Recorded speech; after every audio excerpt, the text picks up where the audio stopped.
Use, la solution cloud de facturation électronique et d'automatisation du processus achat et vente, immatriculé PDP, est déjà disponible pour les entreprises de toute taille qui veulent anticiper leur mise en conformité. Mais Use est bien plus qu'une PDP. C'est une solution qui vous permet d'uniformiser, centraliser et automatiser vos processus clients et fournisseurs en toute conformité grâce à sa PDP déjà intégrée, tout en bénéficiant de services à valeur ajoutée pour votre entreprise. Notre solution All-in-One repose sur 4 piliers majeurs. Le premier, Use vous garantit la sérénité grâce à une solution déjà immatriculée PDP. En adoptant Use aujourd'hui, vous abordez sereinement votre conformité, accompagnez vos équipes en douceur et anticipez sans risque. La deuxième, Use permet de gérer tous vos types de flux et de formats de manière centralisée, qu'ils soient clients et fournisseurs, domestiques et internationaux, vers des particuliers, des entreprises ou la sphère publique, dans des formats autres que ceux attendus par la réforme française. En termes de simplification, on ne fait pas mieux. Troisième pilier, et non des moindres, Use vous permet d'intégrer une solution complète, vous donnant accès à une palette de services à valeur ajoutée, tels que la demande d'achat, les circuits dynamiques de validation, le paiement, l'intégration comptable, le suivi budgétaire, la détection de fraude par l'IA. Et enfin, Use vous permet d'archiver légalement vos documents à valeur probante pendant 10 ans, conformément à la norme Z42013. Dans cette démonstration, je vais vous montrer comment Use a déjà anticipé tous les sujets clés de la réforme. Découvrons ensemble le cœur de notre solution, l'onglet Pilotage, véritable centre névralgique de tous vos flux. Comme vous le constatez sur cet écran intuitif, on découvre en un clin d'œil des indicateurs clés sur vos flux ventes et achats, mais également sur le e-reporting. C'est bien ici que vous visualiserez tous les flux de la PDP. Démarrons avec la partie vente. Sur ce tableau de pilotage, je distingue rapidement les éléments clés de mes flux de factures de vente, notamment grâce aux statuts de traitement sur lesquels nous reviendrons dans un instant. Je peux également choisir le mode d'émission utilisé pour émettre mes factures, ce qui va automatiquement filtrer tous mes indicateurs sur la base du mode d'émission choisi. Si j'ai une entreprise qui travaille avec d'autres entreprises françaises, elles aussi assujetties à la TVA, alors je vais vouloir monitorer tous mes flux de factures qui ont gravité via le canal d'émission PDP. En choisissant uniquement le mode d'émission Use PDP, je constate rapidement qu'aucune de mes factures est en échec d'envoi, ni refusée, ce qui est une bonne nouvelle et me rassure car je sais que je devrais être réglé en temps et en heure. Automatiquement, le diagramme du bas s'aligne également sur le mode d'émission choisi. Ici, en un coup d'œil, je peux voir que 3638 factures, qui représentent 32% du volume des factures en cours, ont été émises via le canal Use PDP. Notez aussi que dans ce tableau de bord, je visualise en un coup d'œil mes factures encaissées. Si vous êtes à la TVA sur encaissement, vous allez devoir marquer vos encaissements pour que la PDP Use puisse retourner ce statut à l'administration fiscale. Use permet de marquer une facture comme encaissée manuellement, mais il est également possible de mettre en place des feedbacks automatiques des encaissements si vous avez cette information dans votre ERP par exemple. Enfin, je peux aussi, si je le souhaite, choisir plusieurs modes d'émission et ainsi voir le cumul des indicateurs sur ces canaux d'envoi. Je visualise ainsi que 4661 factures ont été émises via le canal email ou PDP. J'ai aussi une visibilité sur mes flux de factures en cours, pour lesquels je distingue rapidement la valeur du cumul de mes factures. En cliquant dessus, j'arrive sur un écran me permettant de voir le détail de ces factures considérées comme en cours. Avec en haut mes actions clés, avec les blocs à émettre, à relancer, à encaisser. Plus bas sur la gauche, je vois aussi le détail des statuts du cycle de vie des factures qui sont attendus dans le cadre de la réforme. Use les a déjà intégrés depuis plus d'1 an et sont déjà échangés quotidiennement par nos utilisateurs pour assurer un meilleur suivi et une visibilité temps réel. Retournons maintenant sur le tableau de bord car je voulais revenir quelques instants sur la notion d'échec d'envoi. Use a déjà intégré la gestion des erreurs dans sa solution. Ceci me permet de rapidement identifier une facture qui a subi un échec dans la transmission vers son destinataire. Cette visibilité est clé pour m'assurer que mes factures arrivent à bon port et surtout qu'elles seront payées en temps et en heure. En cliquant sur cet élément, échec d'envoi, je suis en mesure de voir mes factures qui vont nécessiter une action de ma part. Sur chaque facture, me sera indiquée l'erreur et la procédure pour la retransmettre. En l'occurrence, l'adresse email du destinataire semble erronée. Il me faut la corriger dans mes référentiels et procéder à un nouvel envoi. Revenons de nouveau à l'écran de pilotage, car nous n'avons pas encore fini d'en explorer toutes les fonctionnalités.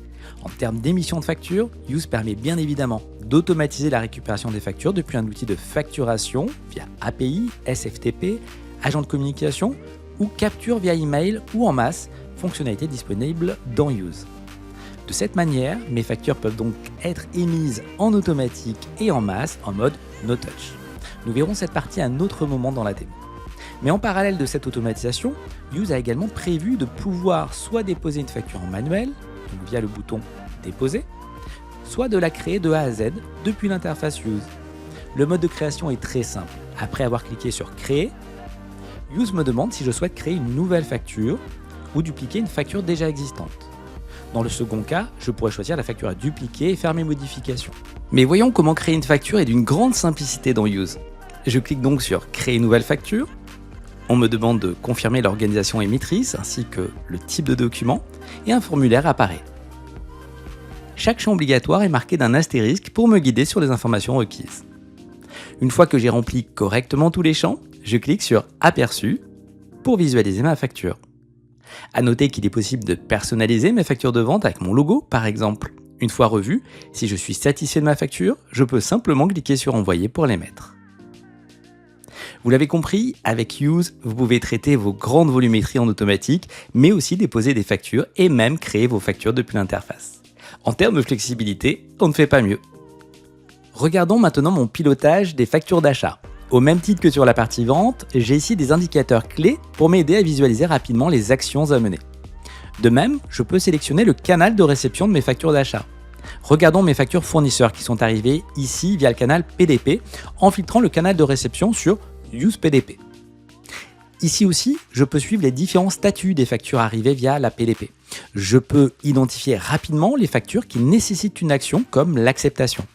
À noter qu'une fois acceptées, mes factures rentrent automatiquement dans mes workflows de validation qui sont déjà en place dans Use.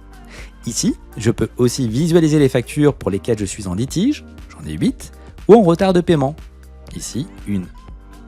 Use a déjà prévu tous les statuts attendus dans le cadre de la réforme côté acheteur, sauf le statut accepté partiellement. C'est-à-dire que lorsque les échanges entre les PDP seront en production, nous serons en mesure d'envoyer tous les statuts aux autres PDP, mais aussi de les recevoir. Maintenant que nous avons vu ensemble le pilotage de mes activités ventes et achats, je voulais également vous présenter une autre fonctionnalité liée à ces deux activités.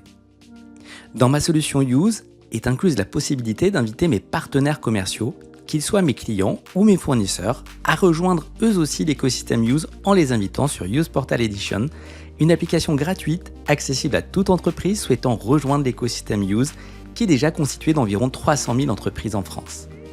Cette édition dédiée va permettre à mes partenaires commerciaux de recevoir leurs factures d'achat et d'émettre leurs factures de vente unitairement au format électronique.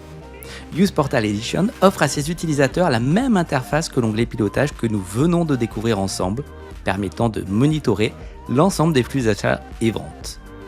Cette édition dédiée permettra également aux entreprises utilisatrices d'assurer la fonction PDP si elle est complétée par le module Use Compliance.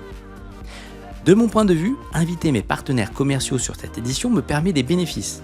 Côté vente, en invitant mes clients sur Use Portal Edition, je me libère du manque de visibilité sur mes factures émises et je gagne en sérénité en suivant les statuts de traitement de mes factures de vente. Côté achat, en invitant mes fournisseurs sur Use Portal Edition, ils me permettent de réduire mes efforts de capture et d'optimiser mes traitements de factures d'achat en recevant des factures complètes validées par eux. Je me libère aussi des relances fournisseurs en partageant les statuts de traitement de leurs factures et tout en contribuant à fluidifier nos relations commerciales grâce au chat collaboratif. Enfin, regardons de plus près la partie e-reporting. Toujours depuis l'onglet pilotage, je distingue rapidement les transmissions de mes e-reporting avec les statuts qui peuvent y être associés. Nous allons voir dans un instant comment déposer un document que je souhaite intégrer dans mon prochain e-reporting. Mais Use permet également d'automatiquement intégrer tous mes flux ventes et achats qui gravitent déjà dans Use dans mes différents e-reporting. Prenons un exemple. Je suis une entreprise mondiale fabricant de chaussures et je vends en France à des centrales d'achat, mais aussi à l'étranger. J'ai des fournisseurs partout dans le monde et j'ai également un magasin d'usine où je vends à des particuliers.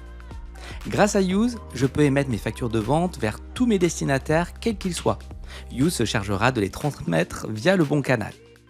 Mes flux vers le B2B domestique prendront le canal PDP, mais mes flux B2B internationaux prendront un canal email. Use gardera les informations de ces flux B2B internationaux pour les intégrer automatiquement à mon e-reporting de transaction. De même pour mes flux d'achat. Ceux provenant de mes fournisseurs français arriveront via le canal PDP. Mais mes factures provenant de mes fournisseurs italiens, par exemple, arriveront peut-être via un canal capture email. Use intégrera alors automatiquement les éléments de ces factures italiennes à mon e-reporting. Pour mes ventes du magasin d'usine, en revanche, les tickets ne passeront pas dans Use puisque j'ai un système de caisse en boutique. Avec Use, je vais pouvoir automatiser la récupération de mes tickets Z via API public, mais aussi via SFTP, pour que la PDP puisse récupérer les données de ses flux B2C. Cependant, il me sera également possible de déposer les tickets Z directement dans Use. C'est ce que nous allons voir maintenant. Via le bouton Déposer, je peux déposer mon ticket Z ou Z de caisse dans Use de la manière la plus simple et la plus intuitive. Ce ticket Z sera automatiquement reconnu par Use et intégré dans mon prochain e-reporting de transaction sur la période en cours. À noter que je peux aussi très bien déposer d'autres types de fichiers comme un fichier qui contient des lignes de plusieurs tickets Z par exemple. Ici même chose, Use c'est reconnaître le fichier et intégrer ces données dans le e-reporting final qui devra être envoyé en temps et en heure à l'administration fiscale sur la base de mon régime fiscal. Pour déposer un ticket Z, c'est très simple. Je clique sur Déposer et je peux tout simplement faire glisser mon ticket Z dans la fenêtre pour l'importer. Une fois importé, Use va automatiquement récupérer les données du ticket Z que je peux contrôler au besoin. Use va également m'indiquer le e-reporting dans lequel ce ticket Z va être intégré. De retour sur mon pilotage du e-reporting, en cliquant sur les transmissions en cours, je vois les e-reporting qui sont en cours de montage sur la période. En fonction de mon régime fiscal, j'ai une fréquence d'envoi spécifique de chacun de mes e-reporting, tous les mois ou tous les 10 jours par exemple. C'est dans ce statut en cours que je peux superviser ce qui est en train de se construire avant l'envoi automatique vers l'administration fiscale. Je peux aussi rapidement visualiser mes transmissions de e-reporting déjà émises en cliquant sur Émises. Ainsi vont apparaître les 33 transmissions de e-reporting déjà émises à l'administration fiscale. Je peux cliquer sur chaque transmission pour visualiser les documents qui la composent. En cliquant sur une de mes transmissions, je peux voir le détail de cette transmission avec les informations de la période, la date d'envoi, le montant total et toutes les autres données clés. Dans Documents, je peux voir tous les documents qui constituent cette transmission. Enfin, je peux aussi suivre les différentes étapes qu'a connues ma transmission depuis sa création jusqu'à l'acceptation par l'administration fiscale avec le détail des statuts horodatés. Nous avons vu ensemble tous les volets clés de notre solution pour vous montrer comment Use répond déjà à vos besoins, que ce soit en termes de couverture de périmètre de vos différents flux, mais aussi en termes de supervision de ces flux. Notre PDP est désormais à votre portée, saisissez-la.